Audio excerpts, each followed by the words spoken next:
Students, good morning. चलिए isothermal process समझते हैं। आइसोथर्मल प्रोसेस थर्मोडायनेमिक्स में बहुत इंपॉर्टेंट प्रोसेस माना जाता है। आइसोथर्मल प्रोसेस का मतलब है जो प्रोसेस जिसमें टेम्परेचर कांस्टेंट रहे।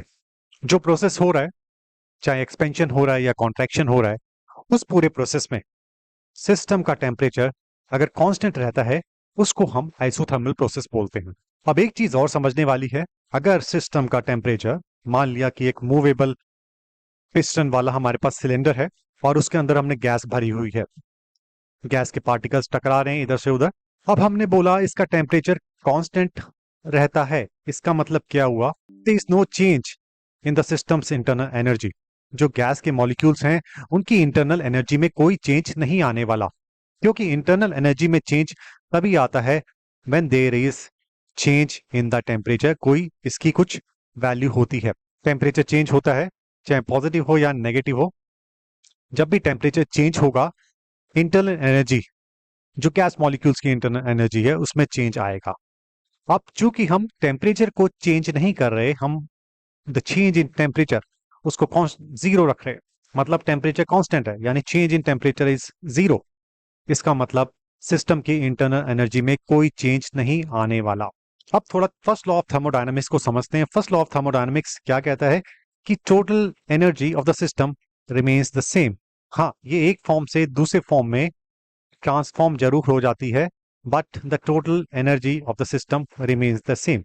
मान लिया कि कोई क्यू हीट हम प्रोवाइड करते हैं और किसी सिस्टम को, सिस्टम उसमें से W amount of work done करता है और कुछ उसके अंदर इंटरनल एनर्जी का चेंज आ जाता है। कुछ वो एनर्जी को एब्जॉर्ब कर लेता है और उसकी जो मॉलिक्यूल्स हैं उनकी काइनेटिक एनर्जी बढ़ जाती है, जिसकी वजह से उसकी इंटरनल एनर्जी में चेंज आ जाता है।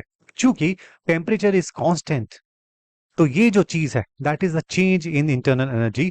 हम इस इक्वेशन को कुछ इस तरीके से भी लिख सकते हैं, the change in internal energy is zero. अगर हम इसको जीरो कर देते हैं, what does it mean? This means that amount of heat provided is equal to the work done, या amount of heat extracted is equal to the work done on the system. Amount of heat provided is equal to the work done by the system. Amount of heat extracted,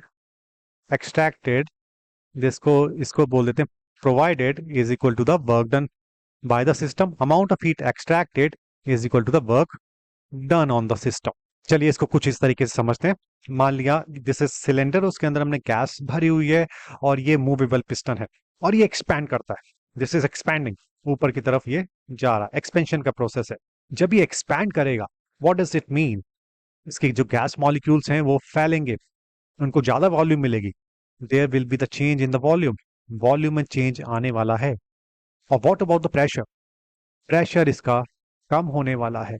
volume इसकी बढ़ने वाली है और pressure इसका कम होने वाला है। अब चूंकि इस सिस्टम ने काम किया, गैस के मॉलिक्यूल्स ने काम किया, इनकी इंटरनल एनर्जी कम होने वाली है। Temperature will start reducing. जो उसका टेम्परेचर था उससे इसका टेम्परेचर कम होने वाला है, क्योंकि गैस के मॉलिक्यूल्स काम कर रहे हैं।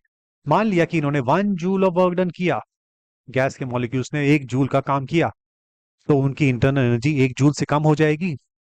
तो उसकी इंटरनल एनर्जी को सेम रखने के लिए we need to provide some heat. हमें हीट प्रोवाइड करनी पड़ेगी। कितनी करनी पड़ेगी? 1 जूल। सो अगर हम कुछ इस तरीके से बोले, work done by the system, अगर 1 जूल का काम करता है सिस्टम, तो उसे 1 जूल की एनर्जी हमें प्रोवाइड करनी पड़ेगी। This is the case of expansion. Expansion में इंटरनल एनर्जी सिस्टम की रिड्यूस होती है।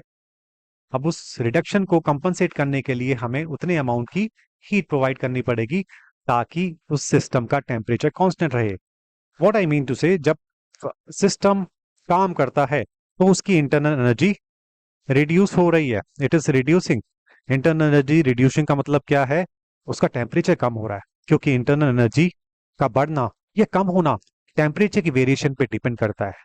इंटरनल एनर्जी कम हुई मतलब टेम्परेचर कम हो गया सिस्टम का। अब मुझे जितनी इंटरनल एनर्जी कम हुई उतनी हीट प्रोवाइड करनी पड़ेगी ताकि इसका टेम्परेचर मेंटेन रहे। तो एक्सपेंशन में सिस्टम काम करता है, और जब सिस्टम काम करता है उसकी इंटरनल एनर्जी कम होती है, टेम्परेचर कम होता है, तो इसलिए हमें हीट प्रोवाइड करनी पड़ती है। अब दूसरी बात करते हैं कंप्रेशन की। कंप्रेशन, अब जैसे मान लिया कि हम इसको दबा रहे हैं, कंप्रेस कर रहे हैं इस पिस्टन को, पिस्टन इज मूवेबल। अब वर्क डन, सिस्टम पे वर्क डन हो रहा है, तो इसकी जो वॉल्यूम है it is going to reduce, pressure is going to increase and volume is going to reduce, और इसकी internal energy is going to increase. There would be a positive change in the internal energy. Positive change in the internal energy का मतलब क्या है? इसका जो temperature है वो बढ़ने वाला है, टेम्परेचर में इंक्रीज होने वाला है। अब इस इंक्रीज को मुझे कम करना है, व्हाट आई मीन टू से, ये जो डेल्टा टी है एक्स्ट्रा, ये इसकी इंटरनल एनर्जी को बढ़ा देगा। तो इसलिए मुझे क्या करना पड़ेगा? अगर टेम्परेचर को कांस्टेंट करना है, उतनी अमाउंट ऑफ हीट एक्सट्रैक्ट कर लेनी पड़ेगी यहां से। मतलब कि अगर सिस्टम पे 1 जूल का काम होता है, तो मुझे 1 जूल की जो एनर्जी है, हीट है, 1 जूल यहां से निकाल लेनी पड़ेगी, सिस्टम से एक्सट्रैक्ट कर लेनी पड़ेगी। So when the work is done on the system, the internal energy increases. Internal energy increase का मतलब क्या हुआ? इंटरनल एनर्जी इंक्रीज तभी होती है जब टेम्परेचर में इंक्रीज होता है।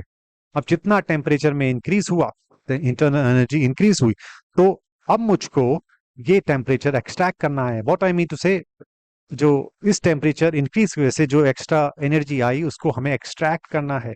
तो अगर सिस्टम पे 1 जूल का काम होता है, तो 1 जूल की हीट एनर्जी हमें एक्सट्रैक्ट करनी है। So this is the case of compression. तो आइसोथर्मल प्रोसेस में अगर समराइज करें कुछ इस तरीके से, अगर सिस्टम काम करता है, उसकी इंटरनल एनर्जी रिड्यूस होती है, तो जितना सिस्टम ने काम किया उसको उतनी एनर्जी प्रोवाइड करिए ताकि सिस्टम का टेम्परेचर कांस्टेंट रहे या उसकी इंटरनल एनर्जी कांस्टेंट रहे। जब सिस्टम पे काम होता है कंप्रेशन, तो उसकी इंटरनल एनर्जी बढ़ जाती है, उसका टेम्परेचर बढ़ जाता है। तो इस टेम्परेचर को कांस्टेंट रखने के लिए हमें जितना उस पे काम हुआ है उतनी एनर्जी हमें एक्सट्रैक्ट कर लेनी होती है। अब वेल, इसकी कुछ एप्लीकेशंस भी हैं आइसोथर्मल प्रोसेस की। क्या आप सोच सकते हैं? चलिए, जब तक आप सोचिए मैं आपको बताता हूं। कुछ एप्लीकेशंस में एक है, isothermal process play a crucial role in cryogenics. Cryogenic एक साइंस है, फील्ड है, जो कि स्टडी करता है changes at extremely low temperature. So isothermal process को स्टडी करना, किस तरीके से मेंटेन रखते हैं, it's very important in cryogenics. अगर मैं दूसरा कोई एग्जांपल लूं, heat pumps operates using isothermal process to draw heat और टू रिलीज इट। वो डिपेंड करता है कि टेम्परेचर डिफरेंस क्या है, उस टेम्परेचर डिफरेंस को खत्म करने के लिए हीट पंप इस आइसोथर्मल प्रोसेस के बेस पे काम करता है। Isothermal processes aid biologists in comprehending how living organisms manage their temperature regulation. जब बहुत गर्मी होती है तो बॉडी टेम्परेचर बढ़ जाता है, उसको कैसे मेंटेन करना है, कैसे लो करना है, वो बायोलॉजिस्ट के लिए आइसोथर्मल प्रोसेस किस तरीके से मेंटेन करते हैं एनिमल्स, उसको स्टडी करने में मदद करता है। सो आई होप आपको समझ आया होगा। Thank you.